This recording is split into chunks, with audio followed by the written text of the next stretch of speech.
Leçon 7. Je ne vois que le passé. Cette idée est particulièrement difficile à croire au début. Or c'est elle qui explique toutes les précédentes. C'est la raison pour laquelle rien de ce que tu vois ne signifie quoi que ce soit. C'est la raison pour laquelle tu as donné à tout ce que tu vois la signification que cela a pour toi.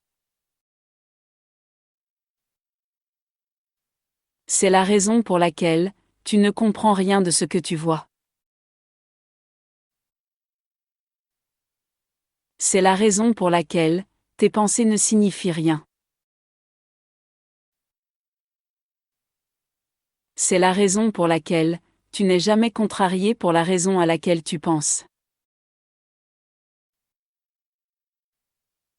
C'est la raison pour laquelle tu es contrarié parce que tu vois quelque chose qui n'est pas là.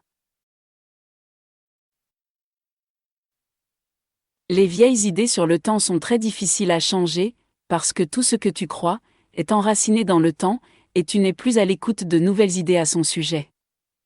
Or tu as précisément besoin de nouvelles idées sur le temps. Cette première idée sur le temps n'est pas vraiment aussi étrange qu'elle le paraît au premier abord. Regarde une tasse, par exemple. Vois-tu une tasse, ou passes-tu simplement en revue tes expériences passées?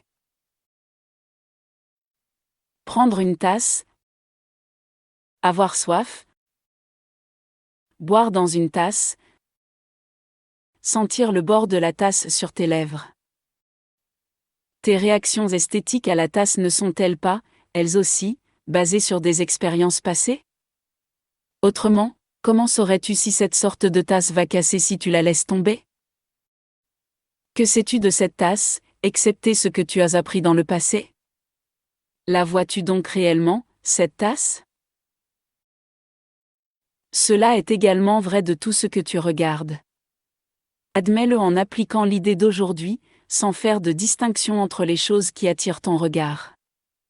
Par exemple, je ne vois que le passé dans ce crayon.